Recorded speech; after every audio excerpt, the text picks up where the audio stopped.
ರಾಜ್ಯದಲ್ಲಿ ಮಾನವ ಮಾನವ ಸಂಘರ್ಷ ಹೆಚ್ಚಾಗಿರುವಂತಹ ಪ್ರದೇಶಗಳಲ್ಲಿ ಇವತ್ತೇನು ಆನೆಗಳು ಕಾಡಿನಿಂದ ಹೊರಗೆ ಬರಬಾರದು ಅನ್ನುವಂತ ದೃಷ್ಟಿಯಿಂದ ಇಲ್ಲಿವರೆಗೆ ಆನೆ ಕಂದಕ ನಿರ್ಮಾಣ ಮಾಡುವಂಥದ್ದು, ತಡೆ ಕಂದಕ, ಸೌರಶಕ್ತಿ ತಂತಿಬೇಲಿ ನಿರ್ಮಾಣ ಮಾಡುವಂಥದ್ದು ಇದೆಲ್ಲ ಇತ್ತು. ಇದು ಹೆಚ್ಚಿಗೆ ಫಲಕಾರಿ ಆಗ್ತಾ ಇಲ್ಲ ಅಂತೇಳಿ ಶಾಶ್ವತ ಪರಿಹಾರ ಕಂಡುಕೊಳ್ಳಬೇಕು ಅಂತೇಳಿ ಹೇಳಿ ಇದಕ್ಕೆ ರೈಲ್ವೆ ಬ್ಯಾರಿಕೇಡ್ ಅಂದ್ರೆ ಉಪಯೋಗ ಮಾಡಿದಂತ ರೈಲ್ವೆ ಹಳಿಗಳನ್ನು ತೆಗೆದುಕೊಂಡು ಒಂದು ಬ್ಯಾರಿಕೇಡ್ ನಿರ್ಮಾಣ ಮಾಡಬೇಕು ಅರಣ್ಯದ ಪ್ರದೇಶದಲ್ಲಿ ಅನ್ನುವಂಥದ್ದು ಹೊರಗಡೆ ಬರದ ರೀತಿಯಲ್ಲಿ. ಅದು ಈಗಾಗಲೇ ಇಡೀ ದೇಶದಲ್ಲೇ ಕರ್ನಾಟಕ ರಾಜ್ಯವೊಂದರಲ್ಲೇ ಈ ಒಂದು ಯೋಜನೆ ಜಾರಿಯಲ್ಲಿದೆ. ಮಾನ್ಯ ಶಾಸಕರು ಅವರ ಕ್ಷೇತ್ರದಲ್ಲಿ ಏನು ಚಿಕ್ಕಮಗಳೂರು ಜಿಲ್ಲೆಯಲ್ಲಿ ಮಾನವ ಆನೆ ಸಂಘರ್ಷ ಇತ್ತೀಚೆಗೆ ಹೆಚ್ಚಿಗೆ ಆಗ್ತಾ ಇದೆ, ಶಾಶ್ವತ ಪರಿಹಾರ ಕಂಡುಕೊಳ್ಳಲಿಕ್ಕೆ ಒಂದು ರೈಲ್ವೆ ಬ್ಯಾರಿಕೇಡ್ ಮಾಡಬೇಕು ಅನ್ನುವಂಥದ್ದು ಅವರ ಒತ್ತಾಯವಾಗಿದೆ.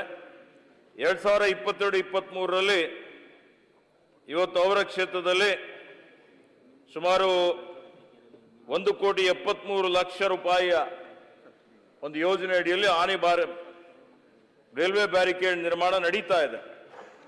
ಈ ವರ್ಷ 23-24ರಲ್ಲಿ ಸುಮಾರು 2.337 ಕಿಲೋಮೀಟರ್ 359 ಲಕ್ಷ 3,59,00,000 ಅನುದಾನ ಒದಗಿಸಿ ಆ ರೈಲ್ವೆ ಬ್ಯಾರಿಕೇಡ್ ನಿರ್ಮಾಣ ಮಾಡುವಂತಹ ಕಾಮಗಾರಿಗೆ ಅನುಮೋದನೆಯನ್ನು ಕೊಟ್ಟಿದ್ದೇವೆ. ಬರೀ ಇದೊಂದೇ ಕ್ಷೇತ್ರ ಅಲ್ಲ, ಇಡೀ ರಾಜ್ಯದಾದ್ಯಂತ ಸುಮಾರು ಜಿಲ್ಲೆಗಳಲ್ಲಿ ಈ ಸಮಸ್ಯೆ ಆನೆಗಳ ಸಂಖ್ಯೆನೂ ಜಾಸ್ತಿ ಆಗಿದೆ. 6,395 ಇಡೀ ದೇಶದಲ್ಲಿ ಎಲ್ಲಕ್ಕಿಂತ ಹೆಚ್ಚಿನ ಆನೆ ನಮ್ಮ ರಾಜ್ಯದಲ್ಲಿ ಇದ್ದಾವೆ.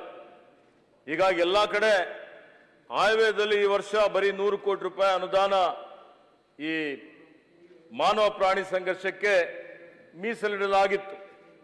ಆದರೆ ಆನೆ ಕಾಟ ಜನ ಏನು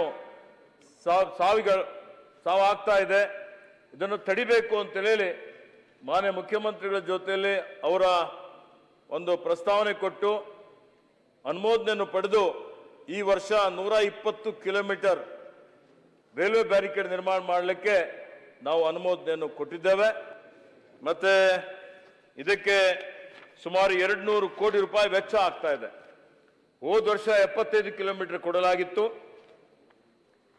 ಈ ನಮ್ಮ ಶೃಂಗೇರಿಯಲ್ಲಿ ಇವರ ಬೇಡಿಕೆ ಅಂದ್ರೆ ನಮಗೆ ಪ್ರಸ್ತಾವನೆ ಬಂದಂತದ್ದು ಶಾಶ್ವತವಾಗಿ ತಡಿಲಿಕ್ಕೆ 7.1 ಕಿಲೋಮೀಟರ್ಗೆ, ಬಾಕಿ ಏನಿದೆ ಇನ್ನೂ ಸುಮಾರು 3-4 ಕಿಲೋಮೀಟರ್ ಮಾಡುವಂಥದ್ದು.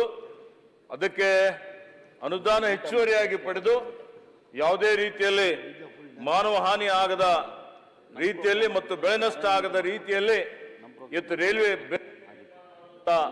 ಒಂದು ಕೆಲಸ ನಾವು ಮಾಡ್ತೀವಿ ಅನ್ನುವಂತ ಭರವಸೆಯನ್ನು ಮಾನ್ಯ ಶಾಸಕರಿಗೆ ಕೊಡ್ತಾ ಇದ್ದೇನೆ.